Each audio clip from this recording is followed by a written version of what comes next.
malaki ang pagkakaiba noon kaysa ngayon. Ibang-iba po ngayon dahil ito po mga hinubog namin ay mas dumaan po sa tamang training po. I'm ready to die, sir. Handa ako mamatay para sa bayan. Handa ako mamatay para sa bayan. Halos po maiyak ako dahil po ang hirap po nung training. Titignan ko hanggang saan yung lakas namin. Hindi lang pangangatawan, pati yung kaisipan. Sobrang hirap po talaga yung hindi ko po nadaanan dati. Nadadaanan ko po dito ang lahat. Parang na-culture shock po ako. Doon po kasi hindi ko po naranasan yung ganun eh. Dito na po talaga sa training camp. Pero right after the training, kitang-kita yung mga pagbabago. Nandiyan po tayo maglingkod ang kalahatan ginagawa para sa bayan.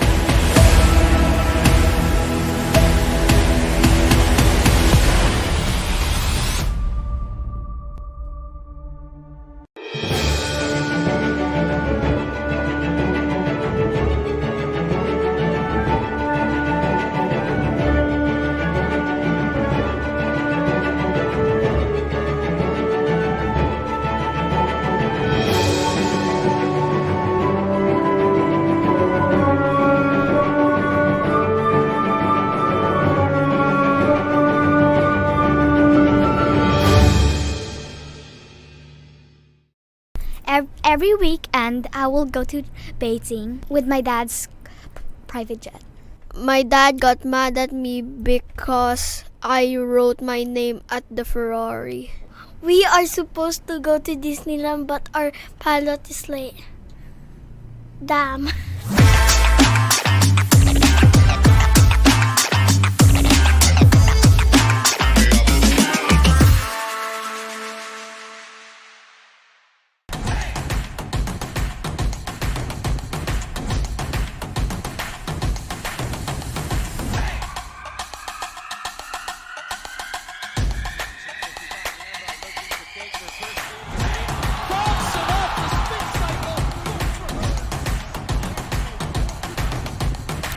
Balita ko kasi medyo hindi ka raw namamasa. Oo kaya lang, pag kailangan nilang puntos, ako hinahanap nila.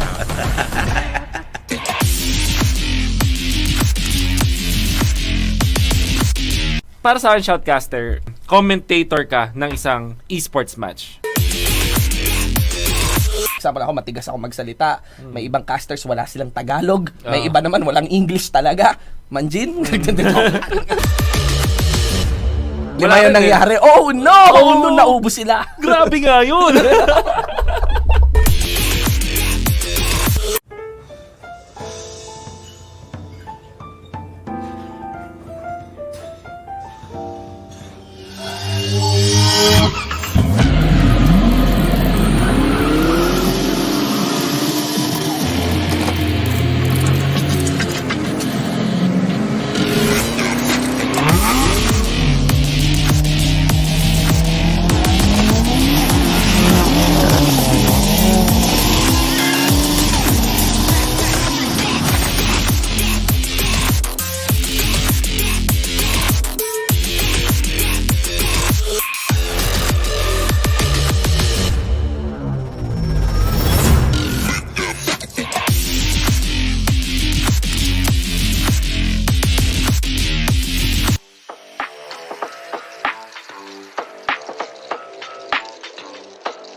malaki ang pagkakaiba noon kaysa ngayon. Ibang-iba po ngayon dahil ito po mga hinubog namin ay mas dumaan po sa tamang training po. Kaya I'm ready to die, sir. Handa ako mamatay para sa bayan. Handa ako mamatay para sa bayan. Halos po maiyak ako dahil po ang hirap po nung training. Titignan kung hanggang saan yung lakas namin. Hindi lang pangangatawan, pati yung kaisipan. Sobrang hirap po talaga yung hindi ko po nadaanan dati. Nadadaanan ko po dito ang lahat. Parang na-culture shock po ako. Doon po kasi hindi ko po naranasan yung ganun eh. Dito na po talaga sa training camp. Pero right after the training, kitang-kita yung mga pagbabago. Nandiyan po tayo na maglingkod ang kalahatan ginagawa para sa bayan.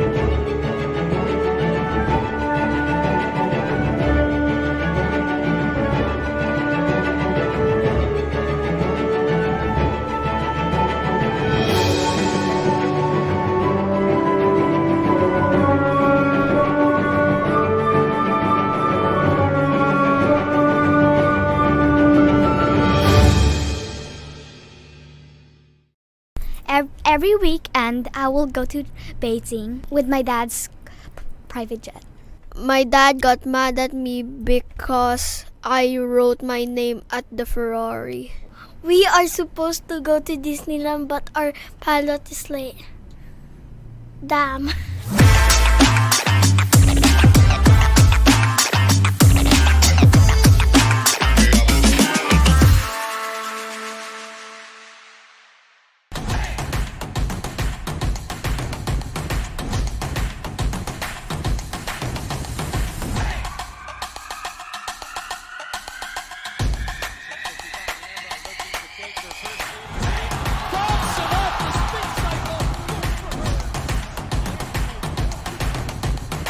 Balita ko kasi medyo hindi ka raw namamasa. Oo kaya lang, pag kailangan nilang puntos, ako hinahanap nila.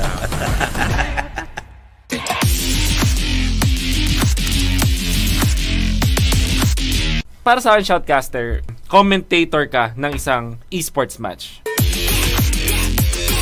Example ako, matigas ako magsalita. May ibang casters, wala silang Tagalog. May iba naman, walang English talaga. Manjin? Lima yung nangyari. Oh no! Oh no, naubos sila. Grabe nga yun!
Sa wakas, nasa pangalawang araw na tayo ng exhibition matches ng CCE, the Collegiate Center for Esports. Damie Cuntapay versus Michael Aren. Damie Cuntapay, 22 years old, nag-aaral ng entrepreneurship sa San Beda University. While Michael Aren naman, 24 years old, business management sa San Sebastian College. Kaya naman, let's head to our casters para sa Game 1. Welcome ladies and gentlemen dito sa ating exhibition match brought to you by the Collegiate Center for Esports, organized by Com Network. We are casters. I'm Shibu with the one for an eye with my partner. I'm Kirsten. Yan, magandang araw sa inyo lahat mga kaibigan. And we have an interesting participants para sa ating exhibition match. This is gonna be a 1v1 and it will be played between Damie Cuntapay mula syempre sa San Beda, and we got Michael Aren naman from San Sebastian. Without further ado, let's actually load up into the game. Of course, we're gonna be seeing Damie Cuntapay selecting the Leslie here as we have Michael Aren naman hovering over that Hayabusa. He will be locking that in, and we are in for an exciting MLBB exhibition match. Let's go. So, ito we are loading up into the game, and Chris, it's very different. When we do 1v1s, you have to take note that there are restrictive rules para doon. An example would be, I think they are not allowed to actually go for the push onto the side lanes. Oo, bawal. Ang match na ito gagawin natin is sa mid lane lang sila, bawal sila mag-push ng outer turrets, pwede sila mag-farm, pero yung purple and orange buff lang. So, napaka-specific na bawal mag-push ng side turrets for this match. Indeed. And of course, given that it's 1v1, you have to be more controlling din kasi. Diba? Alam naman natin that what you'd want on the 1v1 is on the idea of how they can micro each other out. When we're speaking of micro, it's actually of the small steps that they move forward, and also on how they can count their cooldowns properly as they make their trades. And you can emphasize that more by removing the factor rather of rotation. Kaya naman inalis yung movements para sa side lanes dito, no? Kasi the more na magkasama sa iisang lane, ang dalawang nagwa 1v1, the more mas ramdam mo kung sino talaga ang mas may galaw dito. Pero it looks like si Damie dito totally capitalizing the range that he has, ha? Alam mo, from the last match, kasi last week, si Damie rather, gamit niya rin itong si Leslie, at saka pinakita kung gaano kasakit ang isang Leslie from the 2 matches last week. And alam naman natin na sa 1v1 kasi, if you want to maximize the range curse dito, you'd go for something like Leslie o kaya Layla, no? But the difference about Leslie and Layla overwhelms everyone with the range that she has plus the style that she has. Pero when it comes to Leslie, yung auto attacks kasi may natural crit. Okay? So, of course, to those who are not in the know, crit is basically an empowered attack. Kumbaga, mas mataas yung damage ng atake mo. Kasi yun, it's landing critical blows eh. Pero we've seen earlier how Michael Aren was able to close the gap naman against Leslie, against Damie's hero here, by of course, shadowing forward. And that's the inherent weakness ng mga range heroes, that they are so squishy within the melee range. Diba? Diba? Diba? I mean, here's my question. What do you think is like one of the best ways for Michael Aren to approach this against this Leslie? Kasi Paras will be coming from Damie. Ang maganda dito kay Michael Aren, since Hayabusa ang gamit niya, is yung shadows niya. Napakadulas ng isang Hayabusa para makalapit ng mabilis eh. Yeah. At the same time, mabilis din siya makaka-out. Yes. So, hindi malalaman ni Leslie kung saan ka pupunta or babalik na sa kanya. Pero the thing is, with a Leslie, kapag 3 piso na lang yung buhay, pwede mo pa rin habulin kahit anong shadow pag gamitin ni Hayabusa eh. Yes, especially kung may movements siya. Kunyari na-hold niya yung movements niya. Actually, I think the best way to evaluate this 1v1 curse is to really look onto the running kits, diba? I think Leslie has that enhanced movement speed when she go on stealth. So that can be used for escape or chasing down targets. So that one, diba? Tapos nagkikrit na siya. Ang problema na, yun, nagamit niya yung enhanced movement speed, buti pwede ngayon, is kiting back. And there's an OG shadow kill here by Michael Aren. He went for that one. It's a first blood steal by the Hayabusa by Michael Aren. It was a close call, ladies and gentlemen. They both died under the turret, but remember this, the first blood is on Michael Aren. He was the first one to get the kill against Damie Cuntapay. Medyo nag-asim doon si Michael para lang makakuha ng kill. Oo eh. Alam niya na, he has to do it. Actually, for the most part, Damie Cuntapay was kiting him within the turret range, no? So, alam na ni Michael Aren na, if I want to go all in on this, it's either I get killed or gawin naming 1-1. So mabuti pang mauna na lang ako sa kanya and just even out the trade. So far, yun muna yung running risk na kailangan piliin dito ni Michael Are, and we cannot deny the fact talaga na on a textbook style or textbook look, mas lamang talaga yung range kaysa sa melee, no? Mas lamang talaga yung range kaysa sa melee dito. Now my question here, do you think the Hayabusa is scaling in favor of this game? Para sa akin, oo eh. Okay. Why? Kasi, number one, kapag itong Leslie hindi naka-build ng def item para sa isang Hayabusa, mabilis siya mababurst down eh. Yeah, no, just I think the Ogi Shadow Kill, the ultimate of the Hayabusa is indeed tama yung sinabi mo, scaling, that's the keyword. And I want to emphasize how much scaling. It's a big scaling. We actually look into the items here. You're gonna be seeing a lot of physical attack dagger available for the Hayabusa dito, and also got the mallet as well. Now, look at Leslie. The items that she is building is actually more onto the meteor and also on that attack speed dagger. So that's more onto the criticals. Yes, nakukuha niya yung critical niya. It spikes up to 300. Pero minsan umabot siya ng 180. Compared to the more consistent damage na kayang ibigay ng Hayabusa, the Ogi Shadow Kill actually drops around siguro 1,000 plus or almost 2,000 damage if isolated yung target. And that's very, very dangerous para kay Damie Cuntapay, para sa Leslie dito. Kasi guys, kapag hindi bumili ng health stacking items ito si Damie, within kill range siya ng Ogi Shadow Kill. Buti na lang nung lumapit si Michael Are doon, naka-black dot siya, wala siyang available na ultimate, no? Pero so you did mention Hayabusa has the better lead here. Anong ways to mitigate dito ng Leslie?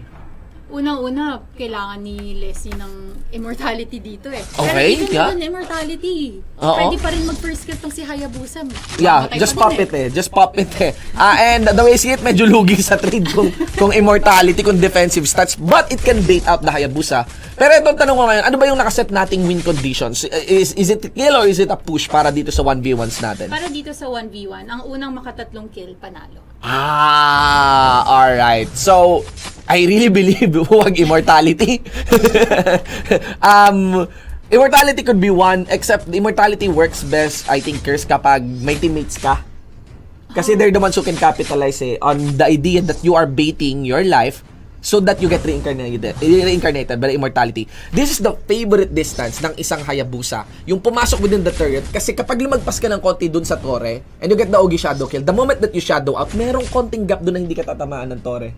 Between the two turrets, no? So, right now, guys, hindi man halata sa inyong napapanood ngayon, pero yung red side dito, the player from San Sebastian, Michael Are, ladies and gentlemen, whose course is, what?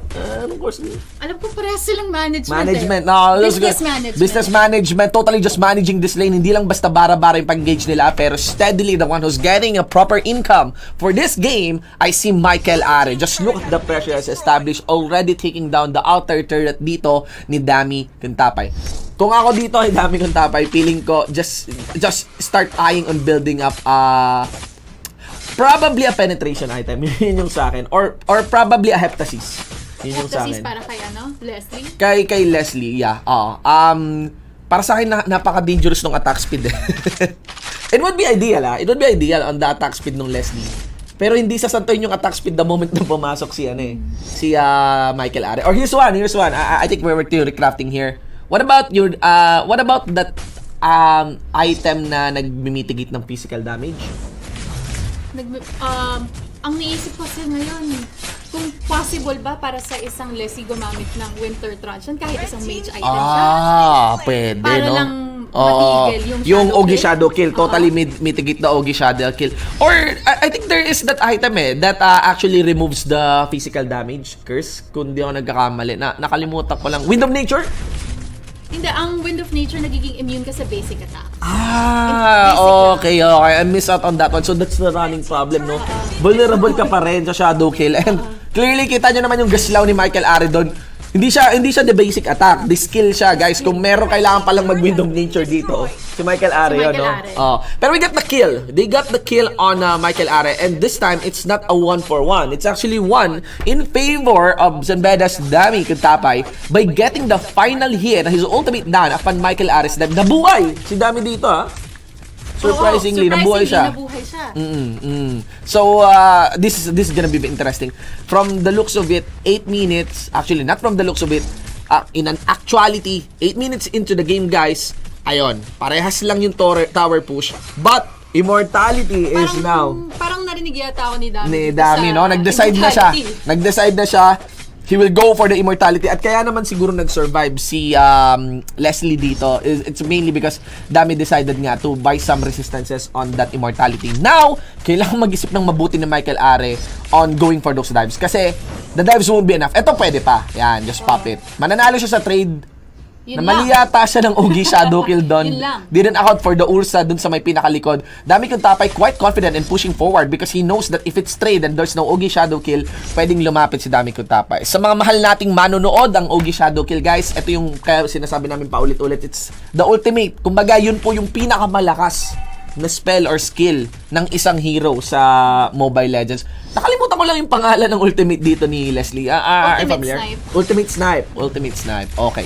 Okay. So, ito pumasok na, oh. He went in, no? OG Shadow Kill easily combos that one. There's the immortality, can still wait it out. Hindi siya tinamaan nung shuriken. And there's enough movement speed from Damie Cuntapay to walk away. Pero there's the shadow. Once again, does he go? He did. He gets the crit down. Sabi sa'yo, kulang talaga sa damage, eh. Diba? Pwede abangan, eh. Gumana yung immortality kung under turret. Pero kung trading, medyo mahirap eh. Actually, mamaya pag sinilip natin yung item siguro dito ni Michael Are. Ganda nung spell bump eh. Tsaka yung innate regeneration niya yata dito. Pero I think nakuha niya yata regeneration sa taking the jungle monsters, no? So, there is that. And now there is very deadly curse. Kasi he will be getting the Soul of Lava, the orange buff. And once he go in against Damie Cuntapay, which has no immortality, very dangerous. Kung maririnig mo to si Leslie, pinipindot niya lang yung ultimate snipe niya, no? Talagang very, very wary siya sa isang Hayabusa. So, ang napakaganda ng ultimate snipe, pang weed out or pang tanggal ng mga hidden secrets. Talaga? Pag kunyari may nasa brush, automatic sa bush, may magpapakita. So, napakaganda niyan. Kunwari, may Natalia kang kalaban, tapos susupot ka agad. Susupot ka agad. And you'd want to spam it din, no? Yung ultimate snipe. Kasi, so that's the thing. Pero, nako talaga, mga kaibigan. Went for the shadow in. OG Shadow Kill. Parang dito kay Damie Cuntapay. That's it. Goodbye. Without any immortality. Alam na ni Michael Are that he can go for the win on that one. Enemy concedes defeat because the 3 kill has been counted. Ladies and gentlemen, our player from San Sebastian, Michael Are, takes the win on this exhibition match.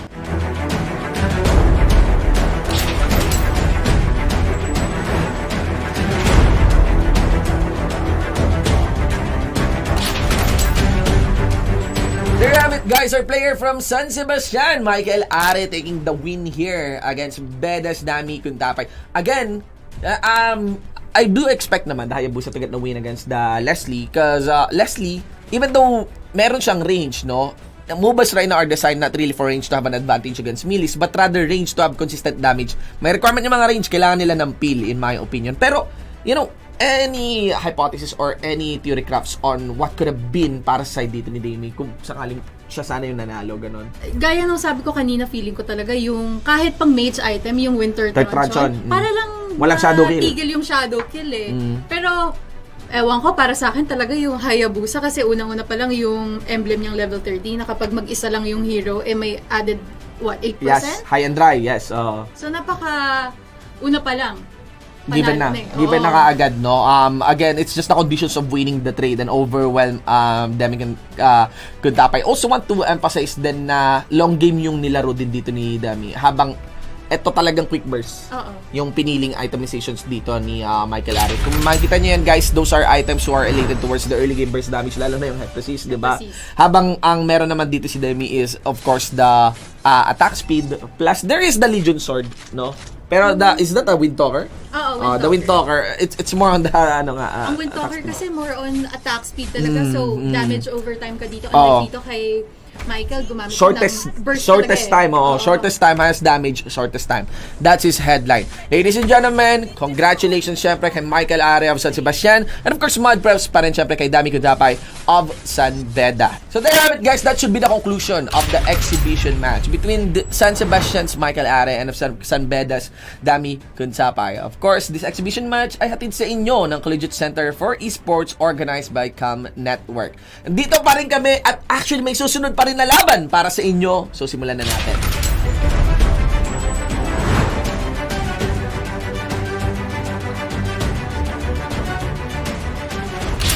Kaya we move on to game number 2. Tandaan nyo guys, hindi pa rin tapos to ha. Unang laban pala na itong hayan nyo kanina, and this is gonna be played on a best of 3. Once again, San Sebastian's Michael Are, and of course, we have San Beda's Damie Cuntapay. This time, Damie Cuntapay swapping the Leslie earlier for a mage hero, Harley. Alright, range again. Same formula naman dito para kay Michael Are. Assassin pa rin on the burst. But, ikaw, Curse, what do you think will be the difference now for the side of the player from San Beda? Alam mo, eto kay Harley, parang mas okay nang mag-survive compared sa isang Leslie. Kanina, no? Oo.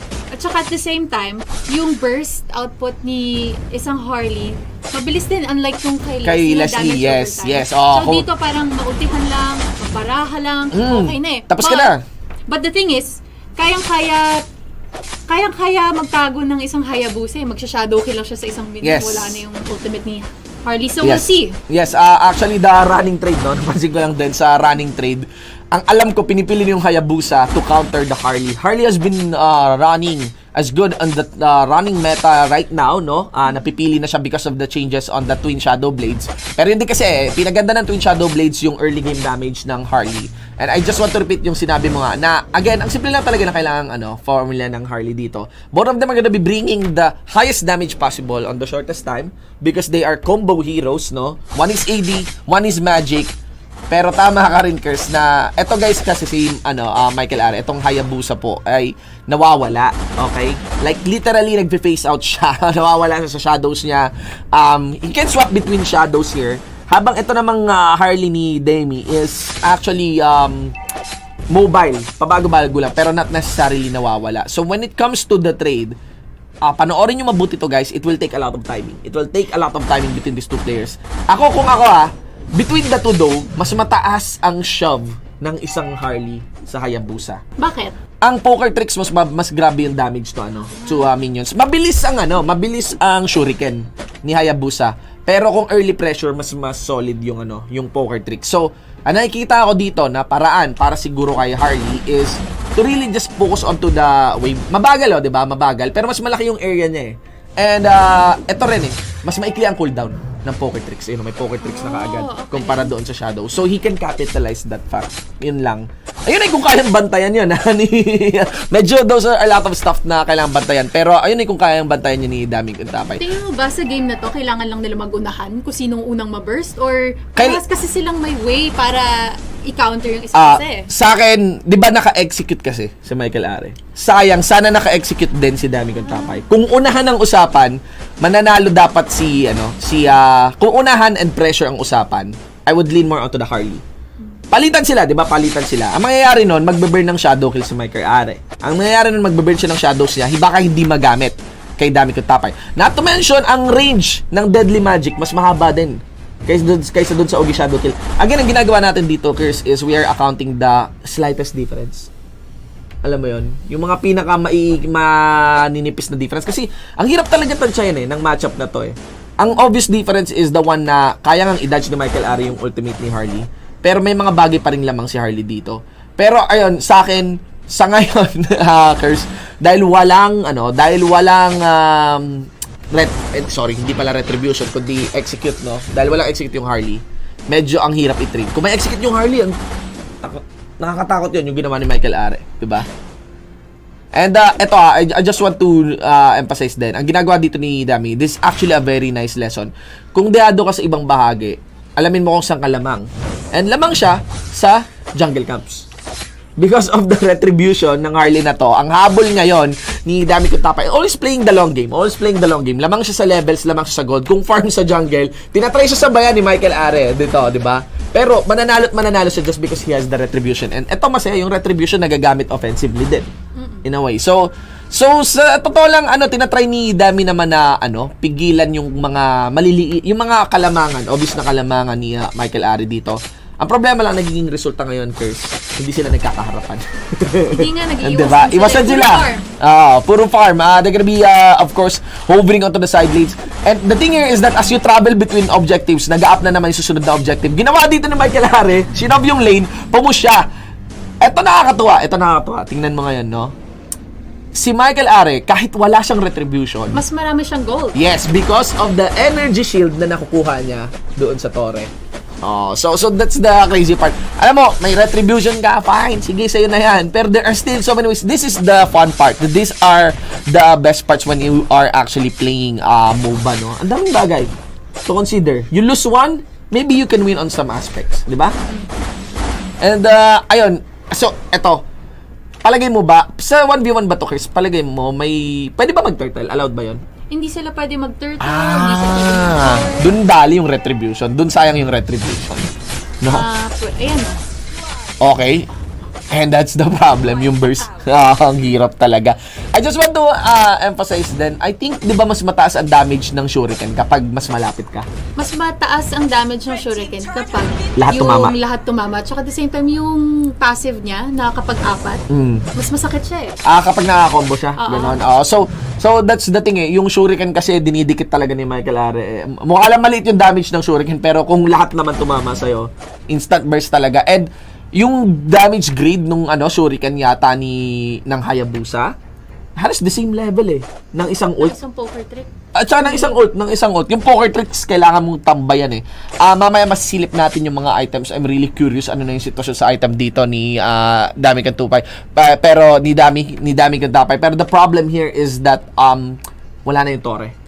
And I really don't think compared to the Leslie, may capacity na mag-push ng mas mabilis ang isang Harley. Kung Torre ang usapan. Sa wave clear kaya naman. Pero ayun wala kang snipe. Walang Pang-reveal. tagabantay. Wala kang pang-reveal. So talagang ito si Michael, binabantayan na niya yung blue kasi alam niya eh. Really ang taas ng game sense dito ni Michael. So, the running term for that one is actually waiting for the Hardy para kay Damie dito na mag-face check. Kumbaga. Are you familiar with the term face check? Paki-explain nga sa atin kung Yung ano yung face check. The face check is actually a term kapag pumasok ka sa brush na hindi mo alam kung anong laman. No? Really not checking the brush, not landing any skill. Kung wala namang word sa Mobile Legends, pero for example, you're not landing any skill just to check kung may tao dun sa brush. So that is called face check, no? Basically, kaya lang siya tinawag na face check, it's because parang face first. Hindi skill lang nilalapag mo. Parang mukha mo, face first ka kaagad doon sa brush. And if you get unlucky that like someone or maybe a lot of people are staying on that brush waiting for an ambush, yeah, para siya you're done head first then, diba? So, eto, we are going back into this game, Kers. Still, ang playstyle pa rin ni Damie, even with the turret, no, push against him, is farm. Waiting for the long game. Do you think this works even in the long game for the Harley?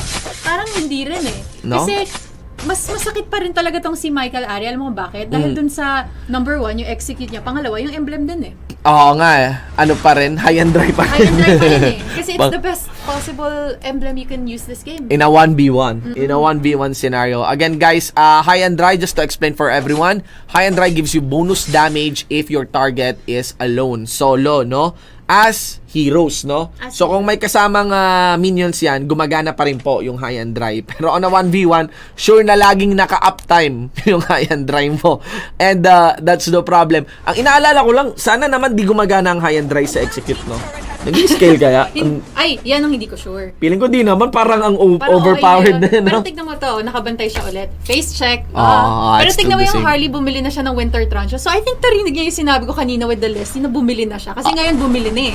Okay. Nakita, inaantay niya lang mag-cooldown yung spell. Isang poker tricks, papalagyan si Aaron. Isang poker tricks. Abangan natin. Inaabangan niya lang yung poker tricks. Ayan eh. Ayun! Diba? Ayun, nag-winter truncheon na nga. Okay. He waits up. Masyadong maaga yung winter truncheon. Yun lang. Napindot ka agad yung winter truncheon. Napaka-patient ni Michael Are dito. Ewan ko kung baka kaya nga siya hindi sumugod din kaagad. Curse is baka tiningnan niya pa yung tab. Tiningnan niya pa yung item siguro. Ano na kayang meron dito? Kanina pa to nagpa-farm. That would be a wise way of playing it. Pero, alam nga talaga na ano din eh. Kung ako gagawin ko yung face check na, or yung surprise gang, at least, mag-aatay ako ng isang spell na mababurn. So, yung poker tricks, pag na-burn yon, just counting the skills, lamang ka na talaga. You have 3 skills, habang siya, may 2 lang. Yung isa, non-offensive pa, which is the space escape, diba? And on that side, no escape nga. Mahaba yung cooldown ng space escape eh. And wala naman yata siyang damage, cooldown reduction items, diba? Such as the, ano nga to, yung nag-i-improve ng cooldown ng ult? Yung fleeting time. Fleeting time. Ayan, borrowed time yun. Iisip ko. And eto na. The problem here with an inner turret destroyed, there's really very little option para lumabas yung Harley dito. No winter truncheon. I think naka-cooldown pa until now. And surely he will go down. Even I think whether there's a minion kahit may minion yata, feeling ko tutumba yung Harley. Pag surely ganito, kunyari solo siya, tutumba siya. Pero kahit may minion, kaya yata So, tingin mo, Kuya Shinbu, ano yung way para manalo si Damie Cuntapay dito? Actually, for our player from San Beda, the only way for him to actually win is kung meron pa siyang ibang teammates sana to start out the game. Wala Pero right now, this is a game where you don't want to be in. It's actually a game kung saan ang fate mo ay nakasalalay sa kamay ng ibang tao. Ang malala pa nun, nakasalalay yung success mo kapag nag-fail yung iba. Pumasok, sumubok, pero yeah, gonna be a tough situation for him. Winter Truncheon, yeah, only shadow kill this time, dodge for the first time. But still, tingnan natin. Auto attacks lang ni Michael Aren. Should be enough. There is gonna be the execute, ladies and gentlemen. Umakal breaker pa! Mga kaibigan, coming in from the space escape. Nalito si Michael Aren dito. Ang lupet, nag-shadow, tapos naglakad. Ladies and gentlemen, Michael Aren. There you go. Walang game 3. Habol pa rin, and there is no game 3, ladies and gentlemen, as the third kill has been secured from our player ng San Sebastian, Michael Are, winning the totality nitong ating exhibition match.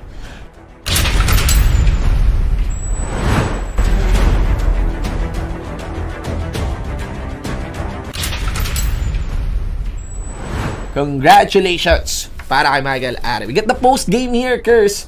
And ayun, eto Winter Truncheon is actually, hindi pala Winter Truncheon, Lightning Truncheon rather, is a good item per se, no? Pang-burst pero, pang-burst. Pero sa 1v1 actually, I would just double down on the Calamity Reaper.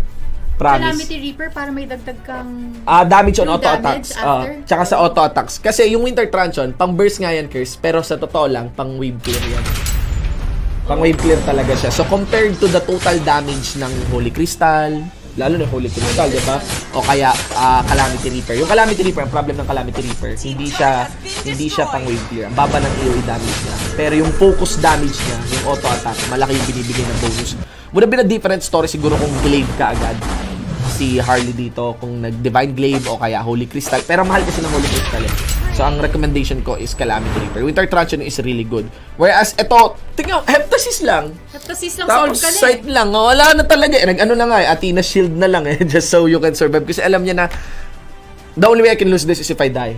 Diba? Yung sapatos niya ano nga yan? Tough boots? Tough boots, yes. Yung bagong itsura na yan. Dati mas makapal yung itsura niya. So, there is that. Again, the tough boots kasi provides magic resistances, di ba? And anti-crowd control. So, talagang ano na to, on the textbook na to ni paring Michael. Alam mo kung ako, sana nag-ano na lang, duelist na hero. Kunyari, Lapu-Lapu. O kaya Pakito. O kaya Cho. Yung mga duelist. Patayin. Ng harapan, brasuhan, di ba? Kasi if you're gonna be relying on range, trust me guys, kaya naghahayabusa ang karamihan ng teams is because gusto nilang mahuli yung range.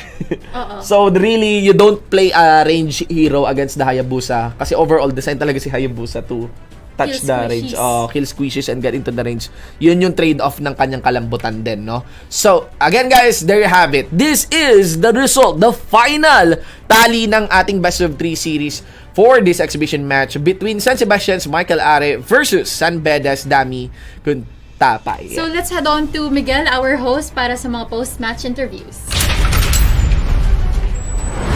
Coming off on an unfortunate loss against Michael Are, thank you, Damie. May mga questions ako sa'yo. So, bakit mahirap patayin si Hayabusa? Nahirapan ako kay Hayabusa kasi yung ultimate niya kasi, saka yung may palipat-lipat siya, yung second skill niya ata yun. Yung 3 shadows, ganun. Kaya ang hirap niya huliin, kaya natalo ako. Wala talaga, ganun talaga Batak yung kalaban Tapos sa second game, pinili mo si Harley. Compared to Leslie na ginagamit mo, diba? So, bakit si Harley naman? Harley kasi wala lang, parang parang gusto kong i-try kasi yung Leslie, hindi kasi pwede gamitin sa kanya yung Wind Truncheon na pangontra sana sa Hayabusa para hindi ako mapatay agad.